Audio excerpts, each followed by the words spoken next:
One of the more difficult things about a breakup or a rejection or unanswered feelings for someone is that even though the chance of having a great romance with the other person is now zero, the feelings for that person don't immediately go away. And if that isn't enough, sometimes they get stronger. I don't know who invents these mechanisms, but that's not cool. Wouldn't it be great if there was a delete button for feelings? Delete, and bam, you can get on with your life.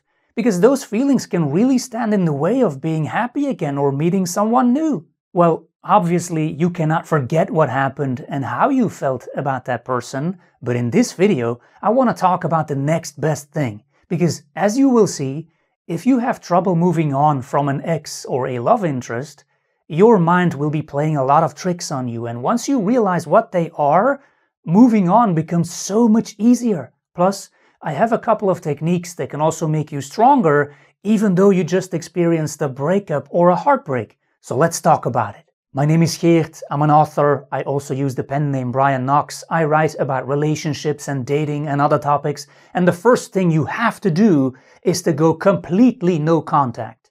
But not for the reason you may think. No contact can in certain cases help get an ex back, but that's not the goal here. It cannot be the goal because then you would not be moving on, of course. No contact is absolutely essential because in his absence, total absence, so no peeking on his social media either, your mind can start to process everything. You know, like the fact that he's not the guy for you. And you know how we both know that? Because otherwise you wouldn't be going through all of this. I mean, seriously, you think you deserve a guy who takes you on these types of emotional roller coasters? And he may be a great person, but, and this is just my personal opinion, when someone rejects us or breaks up with us, even if there is a chance for a future together, the effort should not come from us. We move on right away, fully. The right person would not have taken the risk of losing us. And I'm not saying dating and relationships will be easy with the right person, they won't be, but a painful breakup or a rejection will usually not be a part of our journey with them. And I know what your mind might be thinking now. Yeah, but I've heard stories where after a breakup, the guy suddenly realizes she's the one. Yeah, and you know Hollywood movies, Hollywood rom-coms. They start with romance, then a breakup. What? I was just a bet and it was all a lie? And then what? The guy putting in a lot of efforts and boom, happy ending with an even bigger romance. Yeah, well, it's not because they start showing the movie credits with the names of the actors that the story was over. You don't want to know what kind of disasters came after that. Probably worse than the story of the Titanic. But seriously now, going no contact completely allows your mind to stop with the tunnel vision. It allows you to see him for who he really is. A man you are not compatible with. At least not at this moment and probably never. So it's okay to move on from him. It's okay to let him go. You are not throwing away a great love story with this guy. Your great love story will not be with the guy you are incompatible with. Plus, as long as there is contact, you keep the emotional attachment alive. But when there is no contact, in the very beginning you might feel worse, but then the healing will begin. Your feelings will start to calm down, but we need more. A great way to move on is to stop focusing on the fantasy, but to focus on the reality instead. Your mind had planned an imaginary future with him, and a big part of what makes moving on so hard is that you now also have to move on from that imaginary future as well. And instead, you are facing a void. You have no idea what your future will look like and who will be in it. And that's a bit scary, and our mind doesn't like that uncertainty. It wants certainty. It may even prefer a bad relationship with someone who's an idiot than an unknown future that may or may not have a great person in it. Be aware of that. Your mind is playing tricks on you. The reason it wants to hold on to an ex is because at least with the ex, you know what you are getting. To the mind, uncertainty feels worse. It hates it. Also very important, the pain you will feel when a relationship ends will not last forever. It never does. But you can drag it out if you keep waiting for him, if you keep paying attention to him, if you keep following him on social media. So no, time to move on. But, your mind may then think, I need closure first. I cannot stop reading an exciting book in the middle. I want an ending. I want to talk to him about the breakup.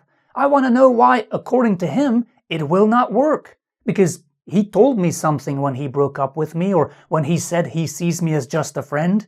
But at that time, he made about as much sense as a goldfish that's trying to explain how the stock market works. I need more closure. No, you don't. It's another mistake of the mind. You have closure. You know everything you need to know. You know whose opinion is important, who's worth doing a little digging to find out what he really thinks and feels. The great, loving, respectful, and affectionate guy you are in a steady relationship with. You know who's not him? The guy who ended things. Yeah, but what if? What if it could still work? Well, what if? We don't look at what if. We look at what is, and it is not happening. Yeah, okay, but I'm getting signs that there may still be a future. Like he posted a picture on his social media account wearing the exact t-shirt he wore during our first date. Come on, if that isn't a sign... have you met men? They don't do those things. He probably doesn't even remember what day your first date was, let alone the t-shirt he was wearing during your first date. And I know, some guys might still remember all those things, but let's be honest. They are usually the ones you will break up with. And I'm making fun of it a bit here, but the point is, our mind plays tricks on us during these moments. A lot of them.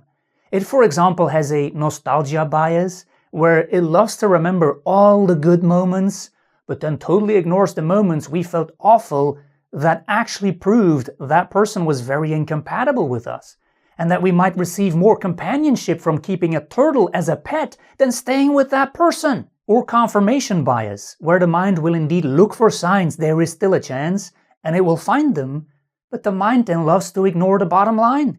They broke up with us, or ended things with us, or rejected us. That's the sign bigger than the Eiffel Tower. Some other things that will go wrong then are that thinking about the ex, wondering, hoping, gives us the illusion of control. The more I think about it, the higher the possibility that we can get back together, or the less that I have to face reality, which is that I actually have to move on. That's why we should let go and stop overthinking right away. Let the ex go and just move on. Now, another great strategy to actually move on is to think about future you. Future you is the woman you will eventually become in a week, in a month, in a year. If you think of her, what would she want you to do now, today? Would she want you to behave like a doormat? Probably not. Would she want you to feel bad and keep hoping? Definitely not. What would she want you to do? I don't know because I'm not you, but a couple of options of things future you may be proud of is if you use this time to do something great for yourself. For example, you may want to start a new workout regimen and stick to it. You may start to eat healthier if improvements are possible in that area. You may want to start a side business or learn a new language or do whatever it is you've wanted to do for a while now, but you lacked the time and the energy. Good news, there is more time available now, and all the energy and feelings that are still allocated to your ex, move them in that new direction. It's the perfect time to focus on yourself because you deserve it. See, this is how moments like these can, in the end, become a stepping stone to a better you. So much in some cases that future you will say that breakup or rejection was the best thing that ever happened to you. Because now you know how to speak French, for example. Ce qui est toujours super si tu es à Paris un jour. Of Vlaams, ook een hele toffe taal. Every time you feel an urge to contact him or to check what he's been up to or to talk about him with a friend, even though you've had that same conversation a million times before, realize that you are just prolonging your emotional attachment and thus also the heartbreak. And then use that urge, that energy, to do something that's actually good for you, like working out or investing in a new hobby, something that future you would be proud of. So moving on requires a couple of ingredients. First, time, because that's always necessary, and then you not prolonging the heartache longer than needed. One other very important thing to do then is to not hate him, to not be mad at him. If he broke things off, he actually did the right thing for the both of you. Because a man who truly loves you, who knows he can give you the love and affection and respect you deserve for a lifetime, would not break up with you. So when he looked at your future together, when he was simulating that, it didn't look good for some reason. He wasn't going to be capable of giving you what you need to feel happy and safe in that relationship, and he realized it.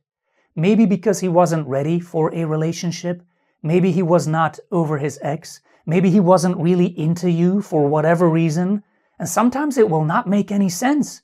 Like a cat totally not into the very expensive toy you bought, but very obsessed with the stupid box it came in.